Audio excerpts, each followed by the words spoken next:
Hello everyone and welcome. It's Chef Jason Morse, your Ace Hardware Grill expert, and welcome to today's edition of Ace This Recipe. We're hanging out here in beautiful, gorgeous Colorado, and we've got like the trifecta of awesomeness for you today on the Traeger grills. That's right, we're doing 3 recipes on one grill with the same pellet blend. This is gonna be super cool. We have a lot of great stuff. We're doing smoked pork tenderloin sliders on some King's Hawaiian buns.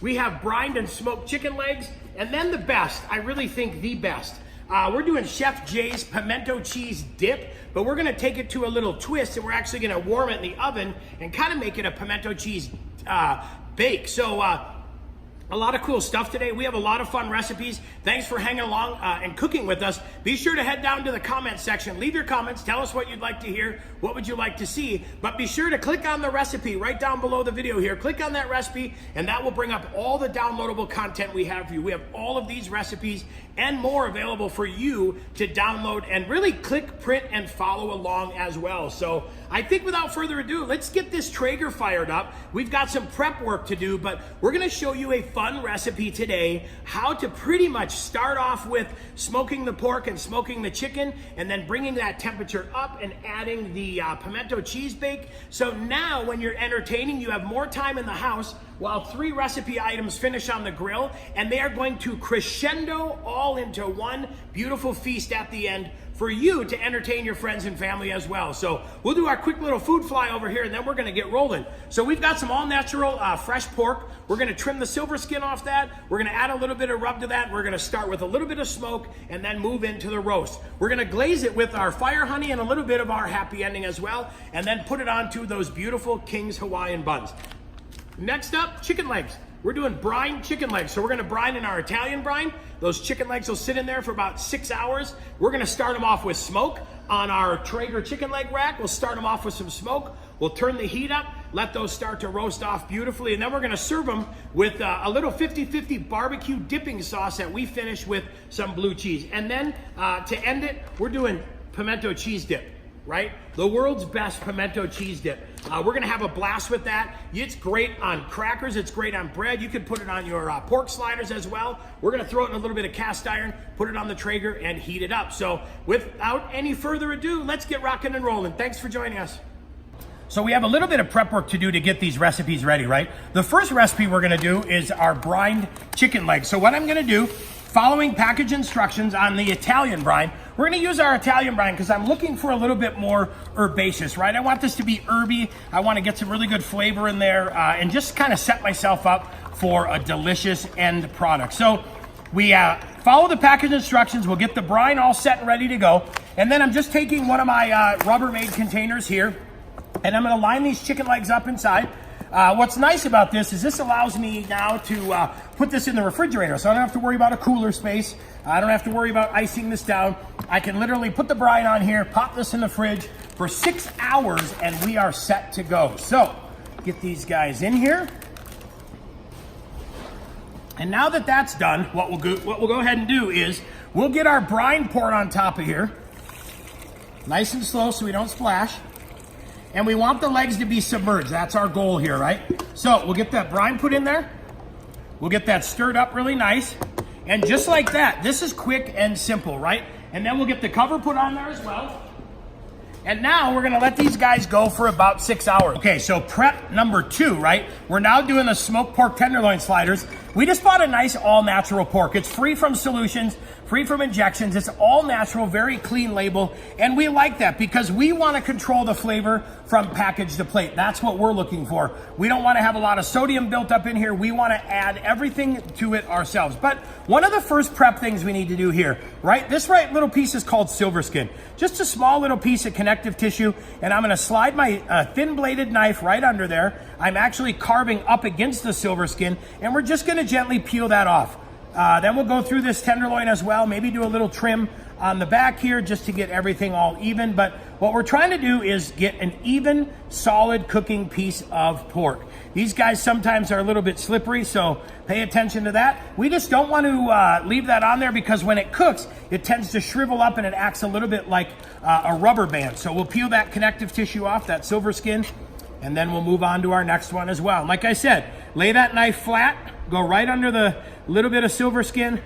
I pull firm on it, hold it tight, and trim it off. Pretty simple and easy, but definitely makes a huge difference when it comes to eatability. Get this one off there as well. All right, just like so. Now, I will save these little nuggets here. That's part of what we call the head of the tenderloin. I will save those guys. We'll use those as well. But now, let's go ahead and put this into our pan. So we'll take a little bit of our oink rub on these guys. And again, you know, seasoning is really a personal preference. So season as light or as heavy as you want. But what I'm gonna do now, turn these guys over just a little bit. And then I'm gonna season the second side here as well. And I want this just to kind of have a chance to melt itself in there, let those sugar and spices and herbs and everything kind of activate. But there we go. We just have those lightly seasoned. Well, nothing like keeping the best for last. And I'll tell you, I love pimento cheese. I cannot get enough pimento cheese. I went to school in Charleston, South Carolina, and I remember the first time I was introduced to this beautiful, delicious everything, whether it's a spread, whether it's a condiment, whether it stands by itself. This quickly became a staple in my college years. Yeah, that's right. I wasn't a ramen during college kind of guy. I was a pimento cheese during college kind of guy. So we're gonna start off here. We're gonna add all of our cheese in here. And again, you've got that recipe to follow along, but we're gonna add 24 ounces of cheese. We're gonna add 8 ounces of softened cream cheese. And I look for a really good brand of cream cheese, whether you prefer Philly or whether you prefer Challenge. Pick your poison when it comes to cream cheese. I like it nice and creamy. Make sure we get that all taken out of the package and ready. So open this guy up. We'll add the cream cheese in there. I let mine soften on the counter for about 35 minutes ahead of time, just to make sure I got it nice and soft and easy to work with. You're gonna see here in a minute, we're actually gonna add a little bit of mayonnaise as well. So we'll add about a half a cup of mayonnaise. And I like to put that mayonnaise kind of all over the place here. Makes it a little bit easier. And then this guy right here, pimento. So we're gonna add about 6 ounces of pimentos. And I leave them nice and whole. I don't chop them up. Reason being is we're gonna mix it with this guy here. I think that will do enough chopping for everyone. We're gonna add a little bit of fire honey, a tablespoon of our fire honey, just to kind of bring the sweetness up. We're not trying to make it too sweet because we already have sweetness out of the pimentos, but we're just trying to bump it up a little bit. We're gonna add, to start off, we're gonna add about a teaspoon of our rub-a-dub, and then we're gonna add about 1.5 teaspoons of our oink seasoning as well. So look at that, that's super simple. Now we're going old school here. We're gonna get this mixed up.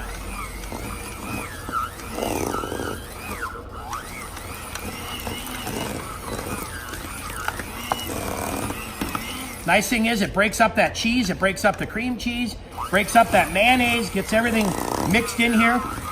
And if you like yours a little bit creamier, go ahead and add a little more mayonnaise to it if you want, but okay, pimento cheese is all set and ready to go. I'm gonna take just a light film of oil and I'm gonna coat my cast iron pan with just a teeny bit of oil. Not that it needs it, but I think it also helps just give you one layer more of protection when it comes to sticking. We'll go ahead and tap that out of there. And now we're gonna take everything that's in this bowl and we're gonna scrape it out of here. And we are going into our cast iron. That's right, we told you you could do pimento cheese pretty much however you want, right? It's a great spread, it goes great on crackers, it goes good on pimento cheese sandwiches, but we're gonna take this bad boy and pop it in the Traeger and do a nice little pimento cheese bake. So yeah, imagine that. All right, the legs are done, right? They're out of the brine. Look at that. How beautiful is that? Now, we don't rinse them because we want that brine to stay there. We also like the way that this fat has really opened up on the surface. So we want to leave it alone. We want that fat to stay as it is, and we don't want to rinse off any of the brine. What we're going to do is pull these guys out into our pan here real quick. And now you have a choice. You can season them or not season them. You know what? Just straight out of the brine and onto the smoker is absolutely beautiful and tastes delicious, right? But let's go ahead and give these guys a little bump of seasoning with some of our rub-a-dub. So I'm gonna sprinkle again, like I've always said, as much or as little as you like on there. And we'll toss these around just a little bit. And now we'll add a little bit more. And we're gonna let these guys sit now for about 10 minutes with that rub, and then we'll come back and mix them up one more time before we get ready to hang them on the rack. We're gonna go ahead and get this Traeger filled up with our reserve blend pellets. What I like about these two, such a good pellet, oak, apple, and cherry flavor. They really do a fantastic job keeping a nice even smoke for us. We're gonna go ahead and turn this to 180 degrees today.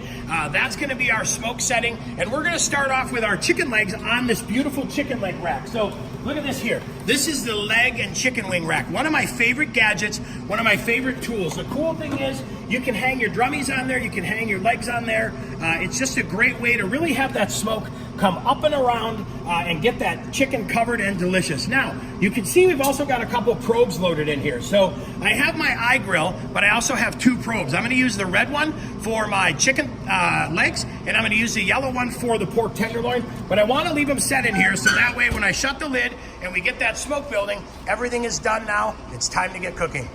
Okay, so we've got our reserve blend pellets loaded. We've got our chicken legs seasoned and brined. Now what I do is I make sure I turn it so that that leg joint is running this way versus vertically, right? I want it to be horizontal so it has a chance to hold into that rack really, really nice. Now, I'm gonna line all these up so I have the same size chicken legs throughout, because next we're gonna put our temperature probe in here. We'll put our iGrill probe in and make sure that we can now track these temps. So here's what we're gonna do next.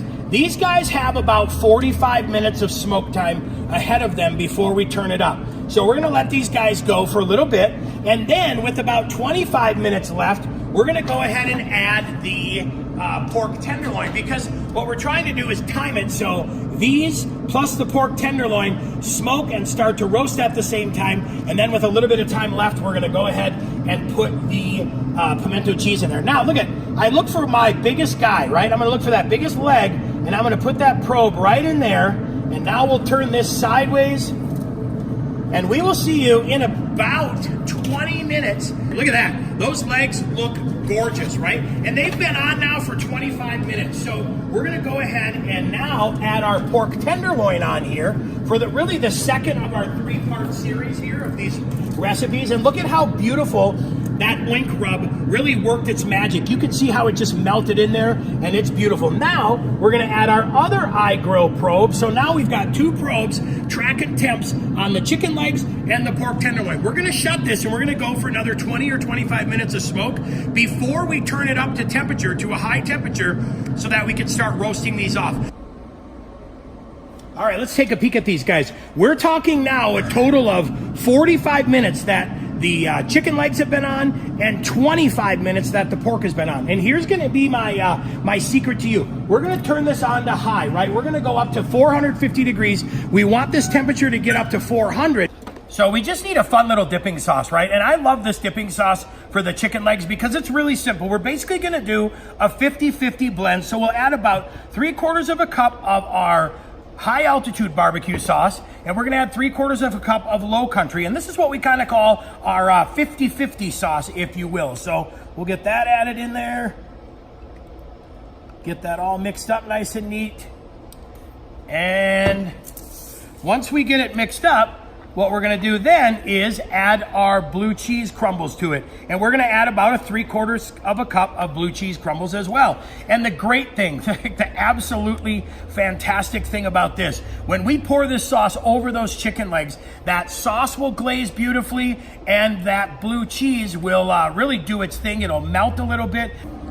It is time. We have got about 25 minutes left. So we're at 400 degrees, right? Look at that. Those bad boys are getting a beautiful color on them. That pork's getting a beautiful color on it. And now it is time to add the pimento cheese for the pimento cheese bake. Now, we're gonna let that pimento cheese go for about 5 minutes or 10 minutes or so. And then it's time to start glazing those bad boys. And we're gonna alternate. We're gonna do one with a little bit of fire honey, and we'll do the other one with a little bit of our happy ending barbecue sauce.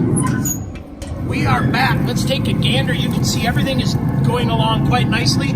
I'm gonna go ahead and add a little bit of fire honey to this. And now what I'm gonna do is brush that fire honey on. I'm getting ready to set up my glaze here. So I wanna get that honey, when it turns liquid, kind of spread around really nice. And then once that honey starts to tighten up a little bit, right, it'll thicken up, those sugars will come together, that liquid will dissolve and it'll thicken up or tighten up a little bit. Next, what we'll do is we'll hit it with a layer of our happy ending as well. But now, check this out. You can see chicken legs, pork tenderloin, and pimento cheese bake. That's right, 3 recipes, 1 grill. That's beautiful. Look at that. That's exactly what we wanted. We wanted that honey to do exactly what it's doing. Thicken up just a little bit, start to make a glaze. Now, we're going to go with a little bit of our happy ending barbecue sauce. And like I've always said, you know I say, as much or as little as you want. I'm just going to brush this on and let it glaze. This is going to make a beautiful sandwich when we slice these guys up and get them onto the King's Hawaiian. So now that that's glazed, we're going to give these guys like 5 more minutes, probably another 5 more minutes to let everything set and finish. And then we'll meet you back at the table. Now we're going to plate all this up. So we're going to show you how to make all 3 recipes a feast for your friends and family. All right, so we pulled everything off the grill. Everything is ready to go. And the cool thing is we were able to have this kind of crescendo or finish all at once, which is great because, like I said, the beauty of having this ginormous grill is the ability to now cook my entire meal at the same time. So here we are. Look at this. This is our pimento cheese dip. Look at that. Serve it with some Dots pretzels. That is absolutely fantastic. Here's our pork tenderloin. Now that it's rested, we can go ahead and cut it into some nice, beautiful little medallions. We have some glazed pork on here. We finished it with our fire honey, and we finished it with a little bit of our happy ending barbecue sauce. But now, look at that. We've got beautiful, beautiful pork sliders as well. And then on this side, we now have all of our chicken legs. So what I like to do on these guys is kind of alternate them, right? Some from each side. And these are like, we call these pterodactyl wings too. That's the cool thing about it. These are just some big, fat, juicy chicken legs that do a really nice job satisfying everybody's huge game day appetite. We'll set this to the side, the chicken leg rack, and now here's what we'll do over the top. Look at this. We take that sauce and we just drizzle that 50-50 blue cheese sauce over the top, and that is perfect just like that. Now, if you have friends and everybody's looking for a little bit more dipping sauce, put the remnants in there, and you are set and ready to go with that. That is an absolute game day feast that is super easy to do. And the beauty of it, like I said, we're now able to do all the recipes on there, and we have all these recipes for you too. Down in the comment section down below, let us know what you'd like to see. What would you like us to teach you? What can we help you with? We want you to have all the tips, tricks, and tools ready to be that legend in the backyard cooking circuit as well. So, and while you're down there, don't forget to subscribe. Click on that little bell. Enter the email address for notifications. You will be notified when our next Ace This recipe is live and ready for you. And then these 3 recipes right here. We have all 3 of these recipes. Allison has a link for you, so just click on the title underneath the video. Click on the title. It'll open that, expand that up a little bit. All these recipes will be available for you to download there as well. So without wasting any more time, we got to get eating. I got an army to feed, and the beauty is all this came off my Traeger grill. So I'm Chef Jason Morse, your Ace Hardware Grill expert. Thanks for joining us for this edition of Ace This Recipe. Again, thanks to Highlands Ranch Ace Hardware for letting us hang out here today. Be sure to tune in next Thursday when our next video is live and ready for you. So happy cooking. Thanks for joining us.